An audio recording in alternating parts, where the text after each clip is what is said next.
Welcome back to St. Thomas Aquinas for everyone. This is part 2 of the Incarnation of Jesus Christ. And in the last one, we talked about the fittingness of God taking on human flesh, and also was it necessary? And Thomas said, well, kind of. In this video, we're going to continue in part 3 of the Summa in talking about various questions about the Incarnation, God taking on human nature and human flesh, and some of the interesting questions that pop into Thomas's mind, such as whether the union of the incarnate Word took place in the nature. Okay, so think about it. What is nature? We've talked about this before. Think about the nature of a cat. Well, cats meow, cats purr, cats stalk. They, have a lot of different aspects to them. So when you think of a cat, you think of a certain nature of what it does. A rattlesnake has a very different nature. It strikes, it has venom. It can, it doesn't have legs, and so it slinks along, slithers, I guess you could say, and so that's in its nature. It's not in a nature of a cat to slither on the ground because it has legs, right? And we have nature, and so there's certain things, like we learned in the last video, that our human nature means we have a rational soul, so we reason, we think things through, more so than a cat or a snake do, right? So was the union of God and man in the nature, and that would mean that there would only be one nature because God and man are now sharing a nature. You probably know that that's not the case, okay? Boethius defines nature as what informs a thing with a specific difference, for example, which perfects the specific definition. But we are now speaking of nature as it signifies the essence, or what it is, or the quiddity of the species. Now, if we take nature in this way, it is impossible that the union of the incarnate Word took place in the nature. For one thing, is made of two or more in three ways. First, from two complete things which remain in their perfection.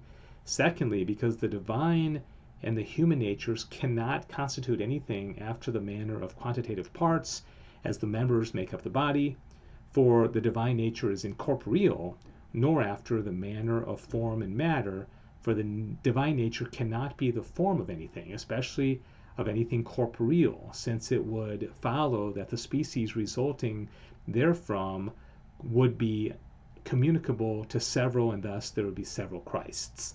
I know this is kind of complicated, but what Thomas is getting at here is that God and man cannot share a nature because there's too much differences in their nature. For example, God's nature is to be pure spirit. Man's nature requires a body, right? And so if you bring those two natures together into one nature, one of them loses something, okay? Either you have a nature that is pure spirit and then you cannot be a man, or you have a nature with a body and you can no longer be God. So you have to have two natures, okay? That's what he's getting at here. Does that make sense? So now he's going to go on and say, was the union in the person? So here we have 4 persons in this picture, right? And they all have similar qualities.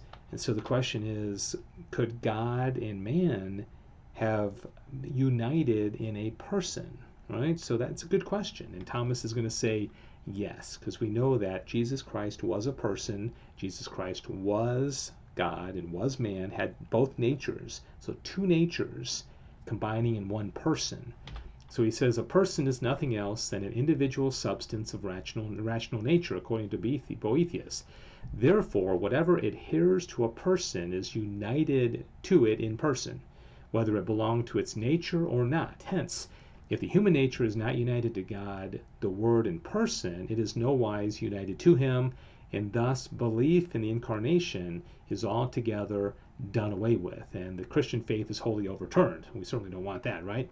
Therefore, inasmuch as the Word has a human nature united to him, which does not belong to his divine nature, it follows that the union took place in the person of the Word and not in the nature. Because remember, each of the members of the Trinity are persons. So they are a person, and you and I are persons. So we have that in common with God. So Jesus Christ, before the Incarnation, was a person, and then after the Incarnation, he was still a person. You're a person, I'm a person, so that union can be in the person and not in the nature. So two natures, one person. Okay, that's what he's getting at. Whether in Christ there is any union of soul and body. Okay, did Christ have a union of a soul and body? And if so, why? You have a union of a soul and body. I have a union of a soul and body. Okay, that's what makes us what we are. We're matter and form, soul and body. Did Jesus have that? Thomas is going to say, yes. All right, here's a whole group of people. Every one of them has a soul, every one of them has a body. And did Jesus have this? Well, you're looking at him, and there's certainly a body there, and there certainly must have been a soul as well. Now, it gets complicated because he also was divine. Okay, so he had divinity, but he also had a human body. All right, Christ is called a man univocally with other men as being of the same species, according to the Apostle Paul, being made in the likeness of a man. Now, it belongs essentially to the human species that the soul be united to the body, for the form does not constitute the species except inasmuch as it becomes the act of matter. So what he's saying here is that a separated soul is not a human being, okay? A corpse is not a human being. They have to be together for it to be a human being. So for Jesus to have been a human being, he had to have a soul and a body united, right? Okay, and this is the terminus of generation through which nature intends the species. Hence it must be said that in Christ the soul was united to the body, and the contrary is heretical. Okay, so you don't want to say contrary, since it destroys the truth of Christ's humanity. Christ was a human being, and as I said, human beings have to have a soul and have to have a body. So in order for us to believe that Christ was truly a human being, then you can't deny that. Whether the union of the divine nature and the human is created. Now we're getting into what seems like heretical territory, because like, was it a creature in a sense? So how many creatures are shown here? All right, 1, 2, 3, 4, 5, 6. Well, the bone is a creature in a sense, right? It's part of another. Okay, the dog is a creature, the butterfly, the bird, the woman. And Jesus, in a sense, as long as you understand the way that they're asking here, is a creature, because at one point in his human nature he didn't exist, and then at one point he did. So he had to have been created in that sense, right? The union of which we are speaking is a relation which we consider between the divine and the human nature, inasmuch as they come together in one person of the Son of God. Now, every relation which we consider between God and the creature is really in the creature, by whose change the relation is brought into being, whereas it is not really in God, but only in the way of our thinking, since it does not arise in any change in God. God did not change with the incarnation, right? Because God's immutable. And hence we must say that the union of which we are speaking is not really in God, except only in our way of thinking, but in the human nature, which is a creature. It is really.